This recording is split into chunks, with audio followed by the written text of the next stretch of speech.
Minister Narayana గారు ఒక మాట అన్నారు. అవును. ఎవరు ఎన్ని అపోహలు సృష్టించినా గానీ రాజధాని 3 సంవత్సరాలు మేము పూర్తి చేసి తీరుతాం. యెస్. మళ్ళీ ఎలక్షన్‌కెళ్ళే ముందు రాజధాని కంప్లీట్ చేసి వెళ్తా అని చెప్పి ఆయన చూడటం కూడా యెస్. జరిగింది. చిన్న చిన్న జరుగుతా ఉంటాయి. సో అవును. ఇదంతా పెద్ద ఎందుకంటే కొత్త నిర్మాణాలు జరిగినప్పుడు ఒక ఒక బిల్డింగ్ కట్టాలంటే దాదాపు మనకి 3, 4 సంవత్సరాలు పడుతుంది. అవును. అవును. అలాంటి ఒక రాజధాని నిర్మించాలి. తర్వాత ఫండింగ్ దానికి సంబంధించి హ్మ్. అనుమతులు ఇట్లా హ్మ్. ఒకటి చెప్పుకున్న కొద్దీ చాలా ఇష్యూస్ ఉంటాయి. హ్మ్. సో ఏదైనా సరే మేము ఇచ్చిన హామీ ఖచ్చితంగా నిలబెట్టుకొని ముందుకెళ్తాము. మాకు అతి ముఖ్యమైనవి 2 ఒకటి పోలవరం, 2 అమరావతి నిర్మాణం. అవును. దీన్ని ఆయన చూడటం కూడా జరిగింది. మరి ఎందుకు అవును. ఈ అపోహలు ఇంకా వస్తున్నాయి బయటికి? అపోహలంటే ఏ పెద్ద ప్రాజెక్ట్ తీసుకున్నా అపోహలుంటాయండి. మీరు హైదరాబాద్‌లో ఫ్యూచర్ సిటీ తీసుకోండి. హ్మ్. అపోహలు లేవా? హైటెక్ సిటీ అనౌన్స్ చేసినప్పుడు అపోహలు లేవా? ఓఆర్ఆర్ అపోహలు లేవా? త్రిబుల్ ఆర్ అపోహలు లేవా? ఏ పెద్ద ప్రాజెక్ట్‌కి అపోహలు లేవు, అనుమానాలు లేవు చెప్పండి. హ్మ్. The same case with Amaravati.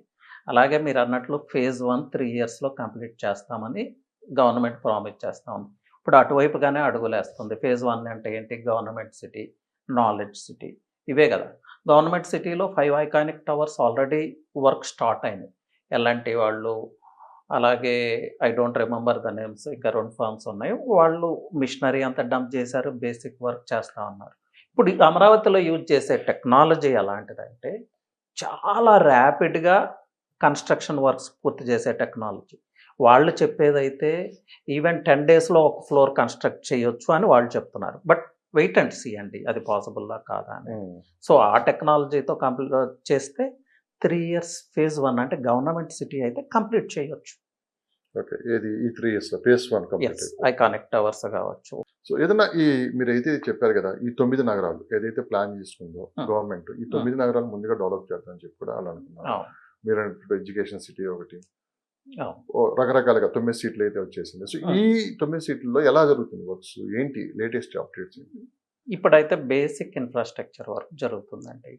ఈ రోడ్స్, ఎన్ సిరీస్ రోడ్స్, చాలా రోడ్స్‌లో వర్క్ స్టార్ట్ అయింది. అలాగే స్ట్రాంగ్ వాటర్ డ్రైన్స్. నేననేది అదే విజిబుల్ ఇంపాక్ట్ కనిపించడానికి కొంత సమయం పడుతది. ఈ రోడ్స్ వర్క్స్‌లో ఏం జరుగుతుంది?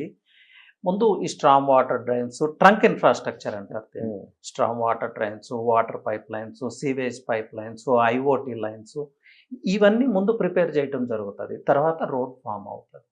సో, స్ట్రాంగ్ వాటర్ డ్రైన్స్ గురించి మనం ప్రత్యేకంగా మాట్లాడుకోవాలి. ఫ్లడ్ ఎఫెక్టెడ్ అని ఇప్పటికీ కూడా మాట్లాడుతా ఉన్నారు. అవును. లాస్ట్ 1 మంత్ నుంచి హైదరాబాద్‌లో చూస్తున్నామండి. హైదరాబాద్ ఏంటి ఫ్లడ్ ఎఫెక్టెడ్ సిటీనా? మనం చూస్తానే ఉన్నాం గదా! ఎంత ఇబ్బంది పడ్డాం అర్బన్ ఫ్లడ్‌తో. చెన్నై, బెంగుళూరు ప్రతి సిటీలో ఇదే పరిస్థితి ఉంది. ఇంతకు మించిన ఫ్లడ్ అమరావతిలో ఏముండదు. ఈ ఫ్లడ్స్ కూడా అమరావతిలో రాకుండా ఉండటానికే ఈ ట్రంక్ ఇన్‌ఫ్రాస్ట్రక్చర్. ఓకే.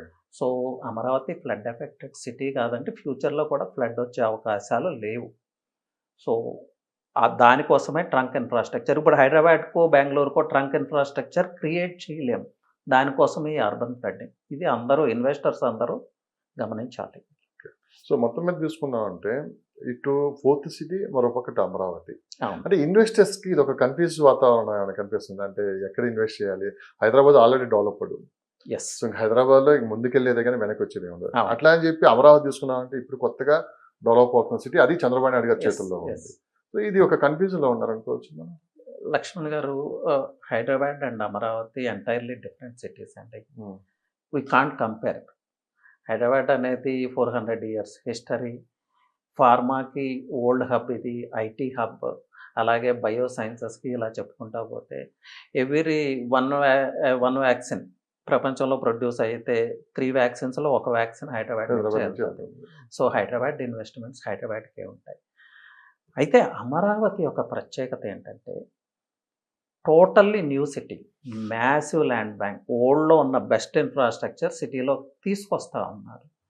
సో, ఇప్పుడు హైదరాబాద్, బెంగుళూరు, చెన్నై, కలకత్తా వాటెవర్ పెద్ద సిటీస్‌లో ఏ సమస్యలైతే ఉన్నాయో, అలాంటి సమస్యలు ఏవి లేకుండా డెవలప్ చేస్తున్న సిటీనే అమరావతి. సో, దానికొచ్చే ఇన్వెస్ట్‌మెంట్స్ దానికొస్తాయి. ఇవన్నీ నేను చెప్పక్కర్లేదు. సాక్షాత్తు చంద్రబాబు నాయుడు గారే చెప్పారు. ఏం అవును. చెప్పారాయన?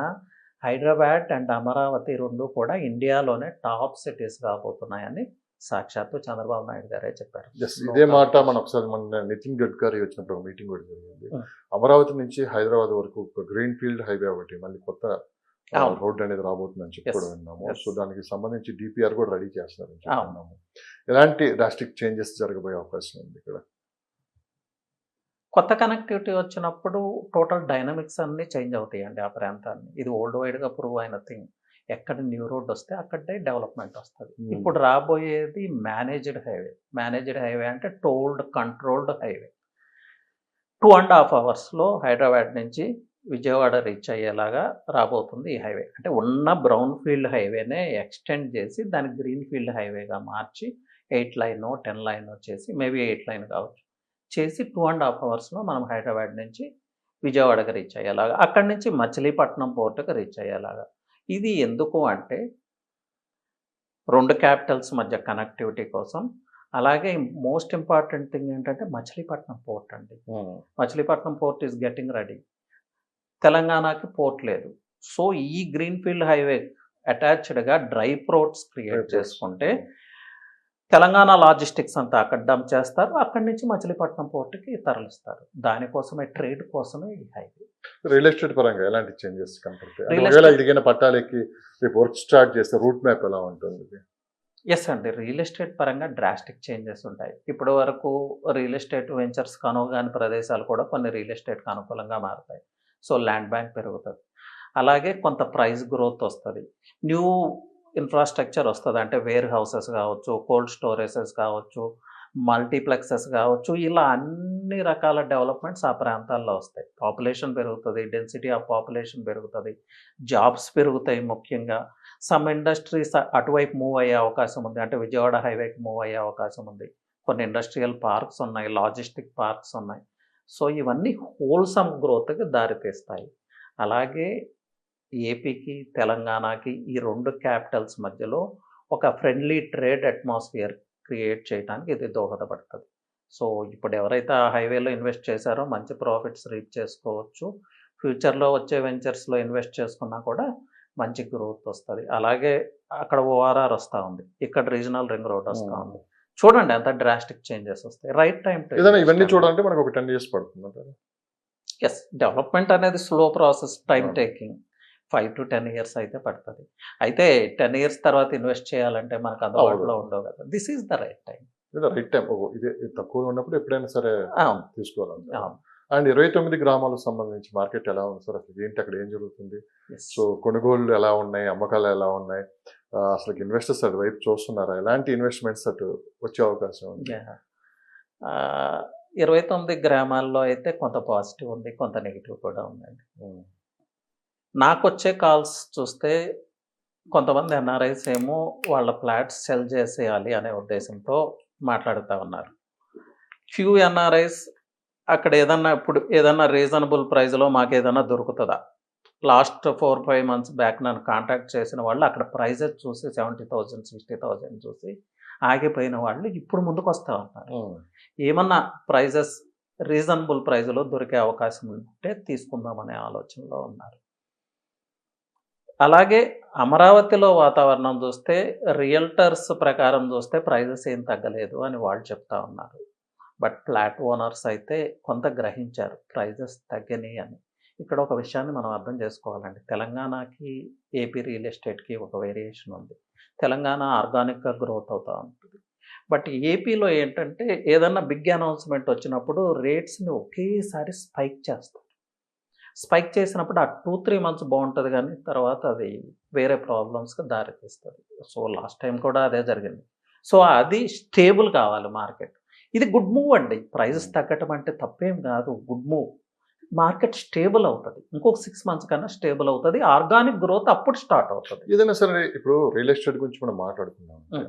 ఏదైనా కన్స్ట్రక్షన్ జరుగుతుంటే అక్కడ ఏదో జరిగిపోతుంది, అభివృద్ధి జరుగుతుంది. ఇప్పుడు గవర్నమెంటే, ఆంధ్రప్రదేశ్ గవర్నమెంట్ ఇప్పుడు ఎక్కడైతే బిల్డింగ్స్ ఆగిపోయాయి అవి మొదలు పెడుతున్నాయి. అవును. ఎందుకంటే రేపు చెప్పుకోవడానికి కూడా ఇది ఉంటుంది. యెస్. కానీ ఇప్పుడు హైదరాబాద్లో తీసుకున్నాండి, ఓ పక్క కన్స్ట్రక్షన్ అపార్ట్మెంట్స్ కావచ్చు, విల్లాస్ కావచ్చు, ఇలా జరుగుతూనే ఉన్నాయి. మరో పక్క అవును. ఓపెన్ ప్లాట్ మార్కెట్ కూడా కనపడుతూనే ఉంది. కనపడుతుంది. కానీ ఇక్కడ అమరావతిలో ఏంటంటే ఇక్కడ కన్స్ట్రక్షన్ ఎక్కడ ఏం పెద్దగా కనిపించట్లేదు. ఓన్లీ ఓపెన్ ప్లాట్ బిజినెస్ ఒకటే జరుగుతుంది. అలాగే 2 బ్యాలెన్స్‌గా వెళ్ళేదంటే మనకు ఖచ్చితంగా అమరావతి వైపు చూసే అవకాశం ఎక్కువ మందికి ఉంటుందని చెప్పి వినిపిస్తున్నమాట. యెస్. ఇది ఎంతవరకు మీరు యెస్ అండి. తీసుకుంటారు? కన్‌స్ట్రక్షన్ యాక్టివిటీస్ అయితే యాస్ ఆఫ్ నౌ అమరావతిలో తక్కువే అంటే ఉన్నాయి. గవర్నమెంట్ ఎక్కడైతే బిల్డింగ్స్ అవి మొదలు పెట్టారు. కొత్తగా అంటే నేను అనేది ఏంటంటే రియల్ ఎస్టేట్ సంబంధించి రియలేటర్స్ చాలా మంది ల్యాండ్ బ్యాంకింగ్ ఉంది.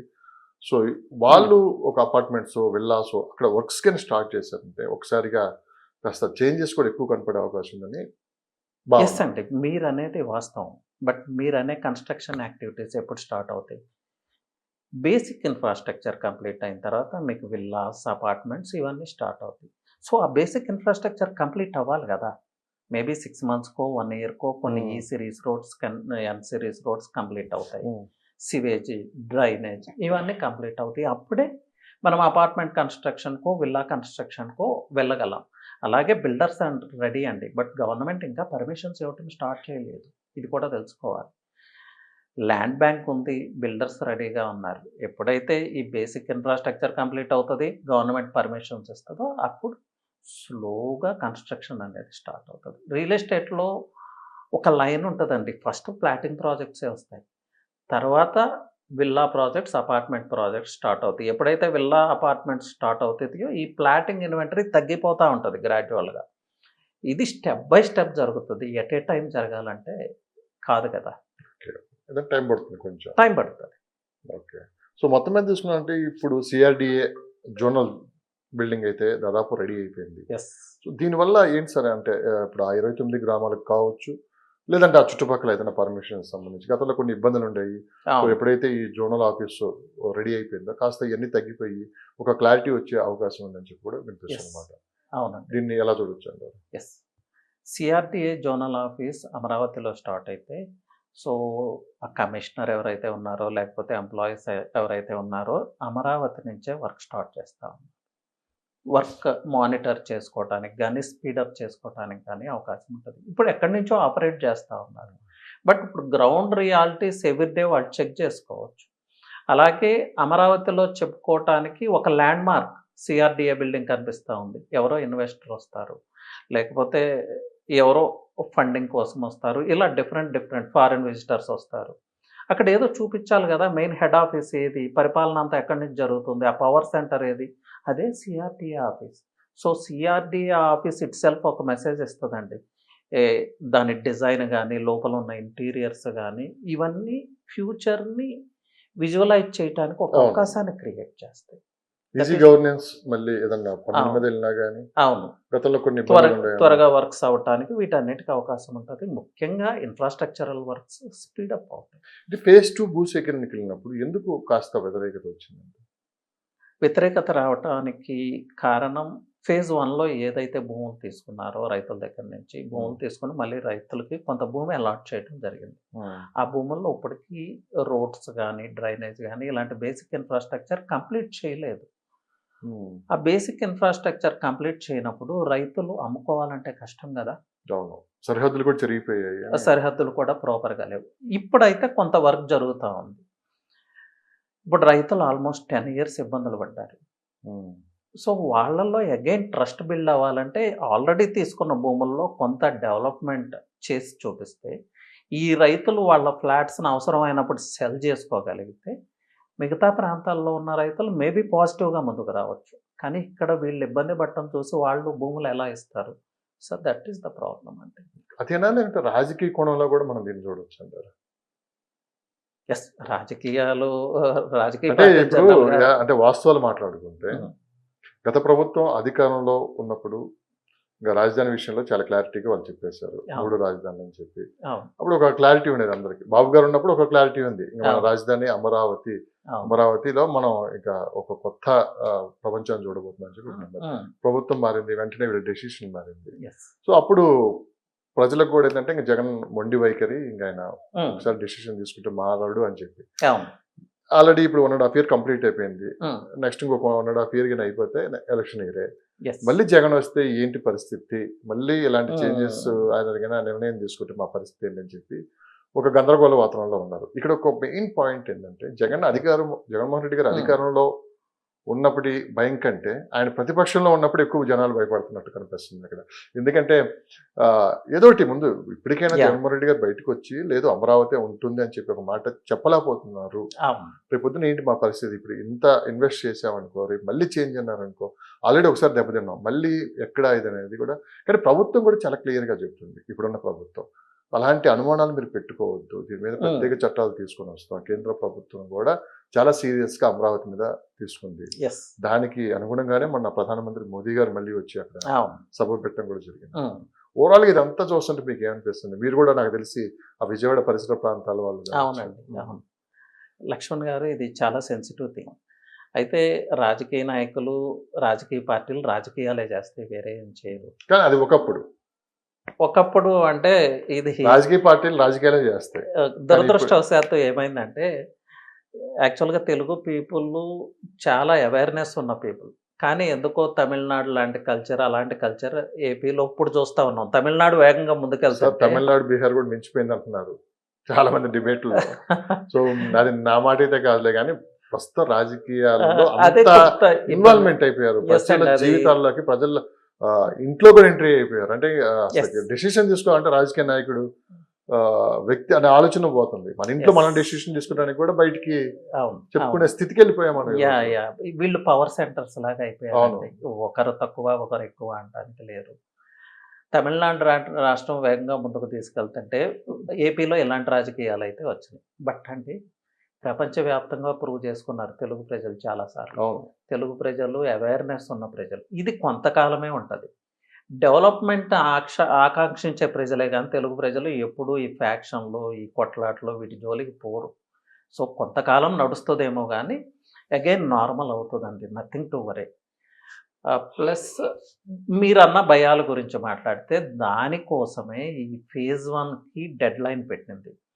సాక్షాత్తు head of the state chief మినిస్టరే ఈ వర్క్స్ని మానిటర్ చేస్తున్నారు. డైరెక్ట్ కాంట్రాక్టర్స్తో కూడా ఆయనే మాట్లాడుతున్నారు.